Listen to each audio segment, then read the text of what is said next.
Hey everyone, it's Jacqueline for Pixie Dust PhD. Recently, I got the Disney Visa credit card. In today's video, we'll be going over all of the need-to-know information about the standard and premier Disney Visa credit cards. We'll talk a little bit about my process for applying and receiving the cards, and then I'll give you my overall opinion of the Disney Visa credit cards. If you already have the Disney Visa credit card, leave a comment down below and let me know how you like it and how useful you think it is. I'd also be very interested in hearing about how your process of actually obtaining the card went. And if you don't yet have a Disney Visa credit card, this video should hopefully help you decide if it's right for you.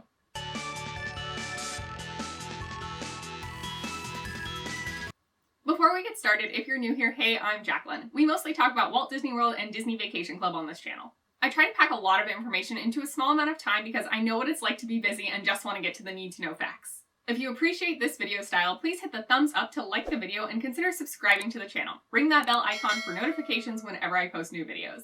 Today's video topic is the Disney Rewards Visa from Chase, aka the Disney credit card. There are actually two primary cards, the Disney Premier Visa card and the Disney Visa card. I will refer to these as the Premier card and the Standard card, respectively. Both credit cards offer Disney rewards, but there are some key differences. And note that these are both general use credit cards. You absolutely can use them anywhere that takes Visa. It's not restricted to Disney-only locations. The Premier card has a $49 annual fee, whereas there is no fee for the Standard card. For both cards, you can generally count on getting 1% in Disney rewards. However, for the Premier card only, you can get an additional 1%, so a total of 2% for certain categories. The 2% locations are qualifying purchases at US Disney stores, gas stations, grocery stores, and restaurants. For either card, you can redeem your Disney rewards for most Disney-operated experiences and services. This includes rewards redemptions for things like vacation packages, merchandise, and even paying your Disney Vacation Club dues, and so much more. You can also redeem your rewards at AMC movie theaters either online or through the AMC app. For the Premier card only, so not that Standard credit card, you can also redeem your rewards for airline statement credits. Both cards have access to discounts with certain conditions, which we'll go over in a minute. And with either version of the credit card, you do get access to exclusive perks in the parks for some extra magic, things like photo opportunities. Sign-up bonuses for either version of the card varies with the time of year. However, the standard sign-up bonus for that Premier card appears to be $200 off your statement once you spend $500 in the first 3 months. And the normal sign-up bonus for the standard card is a $50 statement credit after you make your first purchase. Let's go over some details for savings. First, merchandise. There are, of course, exclusions as always, but in general, you'll be able to get 10% off a purchase of $50 or more as long as you are paying with that Disney Visa credit card. If you're doing this in person at the Disney store, you will simply mention your Disney Visa credit card to the cashier and they will handle it for you. Online, you will enter the code DRVCMember into the promotions area when you're checking out from shopdisney.com. While there is a long list of exclusions, there are some notable ones I'd like to highlight now.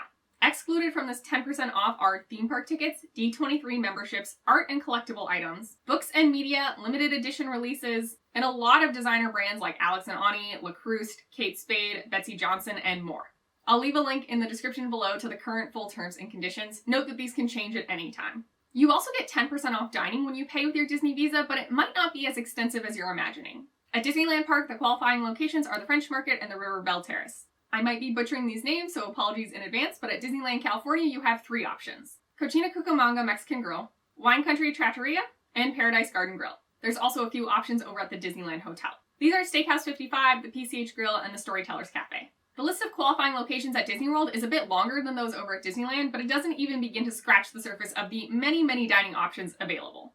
At Animal Kingdom, the only qualifying location is Tiffin's. At Hollywood Studios, you can get that 10% off at Hollywood Brown Derby as well as Hollywood and Vine. At Epcot, it's Beer Garden, Le Cellier, Coral Reef, and Rose and Crown Dining Room. And over at the Magic Kingdom, it's the Skipper Canteen. There are a decent amount of dining options in the resorts area included in this promotion. Some notable ones, in my opinion, are Boma, Jiko, The Wave, Olivia's Cafe, Trails End, Citricos, Kona's Cafe, Boat Rights, Whispering Canyon Cafe, Ale and Compass, and of course there's many more. At all Joffrey's kiosk locations throughout the Walt Disney World Resort, you will receive 20% off all of your purchases that aren't alcohol. You can also access this discount online at joffreys.com with code VISABEANS at checkout if you're craving some of that Disney coffee magic at home. The dining discount always excludes alcohol and does sometimes also exclude new food and beverage options, so be sure to just ask your waiter before ordering. There are also specific dates that are blacked out, and these tend to be those very crowded, popular dates to dine. For example, Thanksgiving, Christmas, New Year's Eve, Easter, 4th of July, etc. The dining discount is absolutely a nice perk, but it's not particularly expansive in the number of participating locations. At Disney World, you can also get 10% off when paying with your Visa on carriage rides from Port Orleans or Fort Wilderness. There's also a 10% discount on those horseback trail rides over at Fort Wilderness. Also only available at Disney World is you do get 15% off spa services totaling $45 or more. This is valid at the spas at the Grand Floridian, Saratoga Springs, Animal Kingdom Lodge, Coronado Springs, Wilderness Lodge, and the Yacht and Beach Club resorts. On both coasts, you'll get some discounts in the shopping districts, so either Downtown Disney or Disney Springs. This includes both some merchandise as well as food options, but again, it's pretty limited selection. Finally, on both coasts, you also get 15% off select tours. For example, at Disneyland, qualifying tours include the A Walk in Walt's Disneyland Footsteps, Disney's Happiest Haunts, and Holiday Time at Disneyland. Disney World simply has a lot more tours, so there are a lot more tours included in this discount. Some notable options include the Keys to the Kingdom tour, Ultimate Disney Classics tour, those Epcot Dive Quest tours, the Savor the Savannah Evening Safari experience over at Animal Kingdom, the Ultimate Day of Thrills VIP tour, and many, many more. Notably, those premium VIP tours are excluded. On the Disney Cruise Line, you can get 10% off your non-discounted photo packages when paying with your Visa. There's also 10% off select merchandise when spending $50 or more, 10% off Castaway Key packages, and 20% off select onboard spa treatments. You'll also find similar discounts on merchandise and sometimes experiences over at Aulani in Hawaii, Hilton Head, and Vero Beach. Please do note that all of these discounts are subject to change literally at any time. If you're traveling soon and want to know where you for sure will be able to access a discount or not, I highly suggest you read the fine print. Next up is exclusive access. These are always subject to change, but if you have your Disney Visa credit card on you and you show that while you're in the parks at Disney World and Disneyland, you can get access to exclusive photo opportunities. You do need to have valid theme park admission, and you will also need to have your physical Disney Visa credit card on you. Generally, you'll need to show that card to a cast member, so having that credit card linked to your account in My Disney Experience is not quite sufficient. Check the Disney Rewards website for the most up-to-date information about where these photo opportunities are and what characters they feature. Disney Visa card members also get exclusive access to events being held at your local Disney store. You'll be alerted to these opportunities via email. These events can really be anything, but for example, in the past, they've had a Halloween costume preview party that was a fun time with games and activities as well as prize packs. They've also had exclusive holiday events where you can buy exclusive pins. Your mileage may vary with these local in-store events, but it's a fun perk nonetheless. If you enjoy theater, you also get access to a Broadway VIP package. Of course, blackout dates and restrictions may apply. The VIP package comes with vouchers for complimentary non-alcoholic drinks as well as keepsake photos. The entertainment section of the Disney Rewards website will have a link for you to purchase those tickets online and instructions for you to enter your code to get that VIP package. The promotion code is the first 4 digits of your Disney Visa Rewards card, and of course you do have to pay with that Visa credit card. The Disney Visa credit cards also frequently offer limited time promotions. These can be anything from fun collectibles to savings on vacation packages and various hotels. Depending on your card and where you're spending your money, you accumulate 1% to 2% of Disney rewards for every dollar spent. You can order a rewards redemption card online, or you can even pick one up at various locations throughout Disneyland and Walt Disney World. Each credit card account can have up to 2 active rewards redemption cards at one time. If you want to have a redemption card in hand prior to going on vacation, you should order it at least 3 weeks in advance of your travel date. The first time you want to access rewards, you will have to transfer at least 20 Disney Rewards dollars onto that redemption card. Any subsequent transfers only have to be $10 of rewards or more. Rewards you accumulate in your account do expire after 5 years, but once you've transferred them onto your redemption card, they do not expire ever. Rewards are transferred to your redemption card on a first in, first out basis, so you don't need to worry about moving your oldest points first. This will automatically happen. This means if you're transferring your rewards at least once every 5 years, you shouldn't run into any problems with expiring rewards. Note that once you move your rewards from your account over to that redemption card, you cannot move them back. Generally, this won't be a problem. The exception would be for an airline statement credit, which we'll go over in a minute. Redeeming rewards is straightforward as well. In general, there's no limit on how much you can redeem. Whatever is valid and on your redemption card, you can absolutely use. And again, if something is Disney owned and operated, there is a very high chance you'll be able to redeem your rewards there. Notably, this includes merchandise in parks as well as shopdisney.com, hotels, vacation packages. I mentioned the Disney Vacation Club dues earlier. So many options for redeeming. For Premier cardholders only, redeeming your rewards for an airline statement credit is a little bit different. You do not want to move those rewards onto a redemption card. They need to stay in your account. The steps are quite simple. You purchase airfare how you normally would, and you pay with your Disney Visa credit card. There's no restrictions on what airline, what destination, what date you're flying, or even what website you book it through. Next, within 60 days of making that purchase, you will request an airline statement credit from the rewards within your account. Again, that's rewards in your account and not anything on your redemption card. To make this request, you'll log in and fill out some simple information about your airline ticket. The minimum amount for an airline statement credit is 50 Disney dollar rewards. Each 1 Disney reward dollar converts to $1 for your statement credit. If you don't have enough rewards to cover the full cost of your airfare, that's totally fine. You can apply any amount as long as it's $50 or greater. Then the credit will appear on your statement in 1 to 2 billing cycles. The last and probably least important thing to note is that the credit card designs are really fun. Everything from Mickey to Star Wars, Toy Story, and more. And interestingly enough, you can request a change of credit card design more or less as often as you want. Recently, I received a mailer for the Disney Visa credit card, that standard one with no annual fee, with an increased sign-up bonus. Instead of the usual $50 statement credit, I could get a $200 statement credit as long as I spent $500 within the first 3 months. I got this mailer in October or early November, and I had to respond by December 9th. Knowing that my Disney Vacation Club annual dues statement was coming up in January, I figured, hey, I could just put them on this credit card and get $200 off my dues, essentially. So on November 29th, I went ahead and filled out the online form with my promo code. After doing the online steps, which are pretty standard, you give them information about yourself so they can assess you and your credit, and then if you got a mailer like I did, you enter your promotion code online. I submitted the application, and the next screen that I was taken to basically said, hey, we'll get back to you. A week later, on December 7th, I received a letter in the mail from Chase. The letter was dated on December 1st, so I guess the letter took a little bit to get to me through the mail. The letter said very little. It did indicate that they received my credit card application and I needed to call them to proceed. So that same day I called. The person I spoke with was very nice and explained essentially they wanted to make sure that it wasn't a fraudulent application and needed to verify my identity.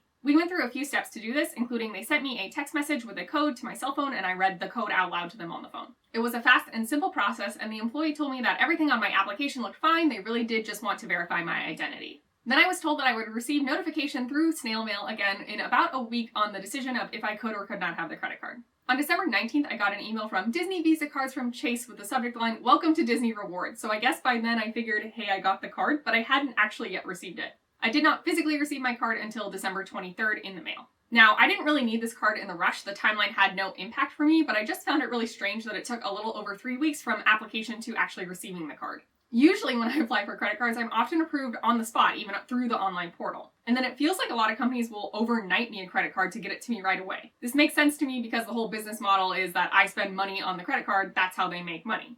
Logically, my brain thinks that, yeah, credit card companies are going to want to send me a credit card right away so they can start having my money. That absolutely did not happen with this Disney Rewards credit card. To have such a delay on a no annual fee credit card felt so strange to me. I'm not sure what the minimum credit score you need to get this card is, but I'm positive that I exceed it. For example, it was much quicker for my partner and I to get the Capital One Venture card, which does require an excellent credit score, than it was for me to get this Disney no annual fee Visa card.